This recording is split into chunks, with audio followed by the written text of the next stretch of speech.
And as he died, she saw coming from his heart center a very bright light, and went out, and it changed into the form of a dove, and it flew away. Hi, beautiful souls. Welcome back to my Journey Faithful Compassion Hub. Beatrice here. Today I want to talk about something very special.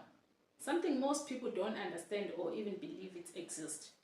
About how your soul can see or hear God. Not as a story or prayer, I'm talking real experience. Now, if you think spiritual stuff is not for you, stay with me. This is for the young, the old, the busy, the skeptic. Because this is about an experience that happens inside your own life, whether we notice them or not.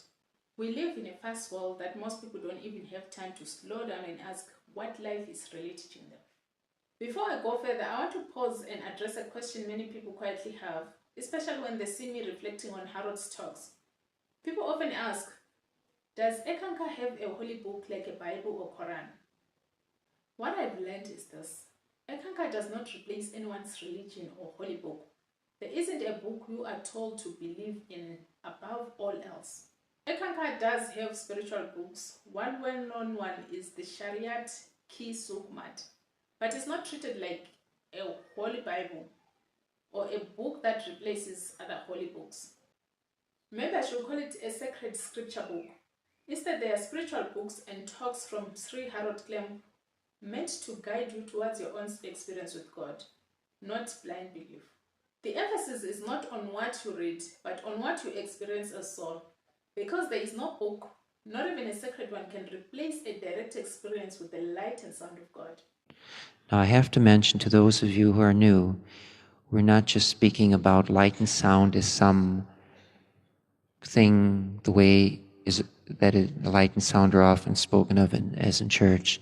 The light is actually seen during the dream state or during soul travel, and there are a number of different colors: blue, pinks, oranges, the clear reds, not the muddy reds, violets. Usually we see the higher colors in act, very seldom the reds or the oranges. We go into the even greens, yellows, high yellows, and the whites, and the brilliant whites.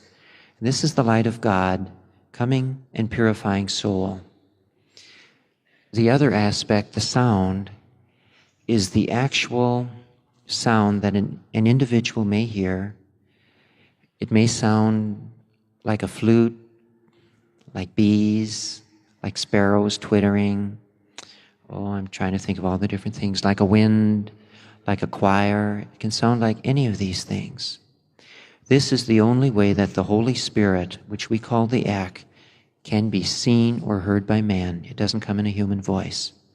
Unless the twin aspects are put together in the matrix or into the form of the inner master, who is the Mahanta.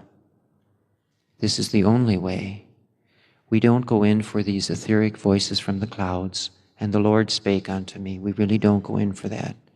Or, I had this feeling. Yes, we go that way, but we check our feelings carefully and say, is this act going to impede anyone on the path to God? If it does, then it's wrong. If it doesn't affect any other person or uplifts them, then it's a good act. Of course, as you can realize, the imperfect human consciousness always is saying what I do is always right, and this is where the problems happen. The last thing I want to mention is an atheist who had spent most of her youth doubting there could be such a thing as a divine principle, there could be no God. This was a woman who lived during World War II, and I met her in Norway last summer. She was one of the people who helped families escape, the Jews escape through the Scandinavian countries, and the Nazis were on their snow patrols through the mountains, and she was helping people, the Jewish people, escape, and it was dangerous. Anyone who was caught, any of these people were immediately shot, and a lot of the people were hurt. But she always seemed to be steered around danger. when she'd come along this trail up high in the mountains, she was to meet someone there who would give her the instructions for the next way. Would she take the path to the left or to the right? And out of the forest, someone would come and say, Nazis are on the path, on the low path down there. Don't go up this way and you'll be okay. And then go, so many kilometers, and then there will be somebody else there. And she kept this up through the war. And every time there was danger, she was steered around it. And it never occurred to her that there was a divine principle at work. She also had the peculiar ability to know 15 minutes before anyone else when the German bombers were coming over. They were doing kind of, they were trying to break down the will of the Norwegians. And they would fly these bombing runs over Norway, but they didn't have a lot of bombs. They had to save them for where the action was. And so they'd make these dry runs, and they'd terrify the people and break down the national will. And before the bombers would come, 15 minutes before, this woman ran for the bomb shelter. She said, "The bombers are coming." And people laughed once or twice. After that, whenever she ran for the bomb shelter, everybody ran for the bomb shelter.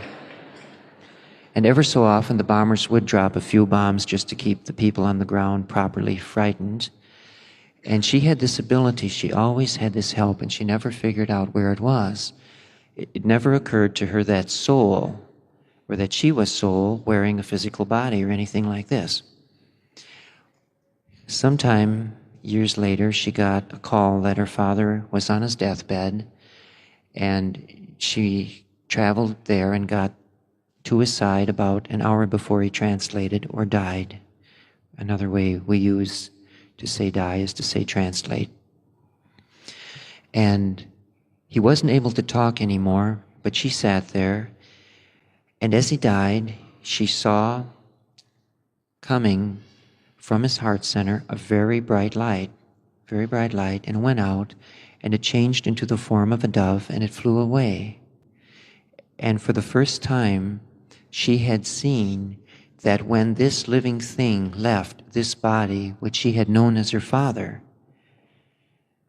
the body was dead.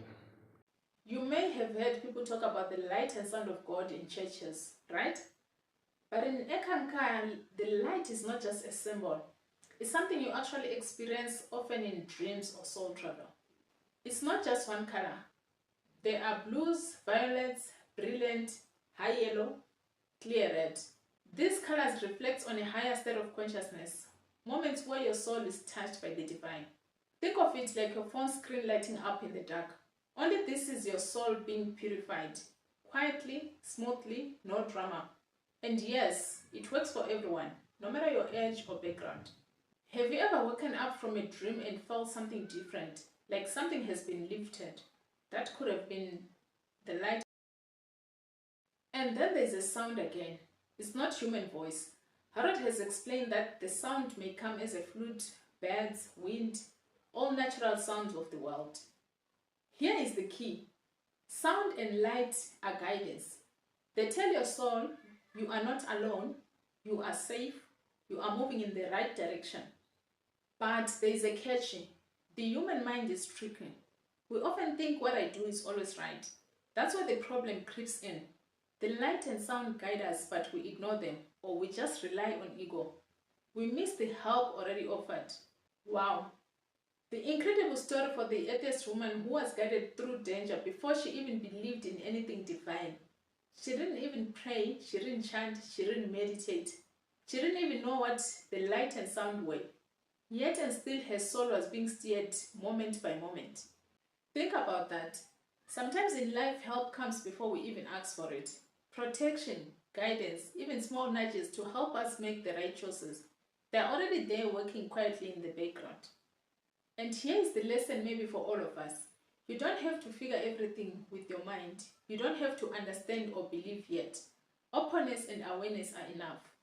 The light and sound of God, the guidance of your soul are always at work even when life feels confusing or dangerous.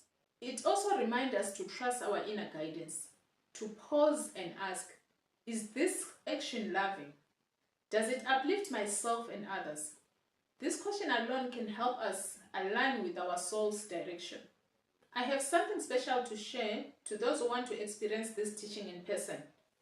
From 27 to 29 March 2026, there will be an Eckankar seminar in Soweto, Johannesburg.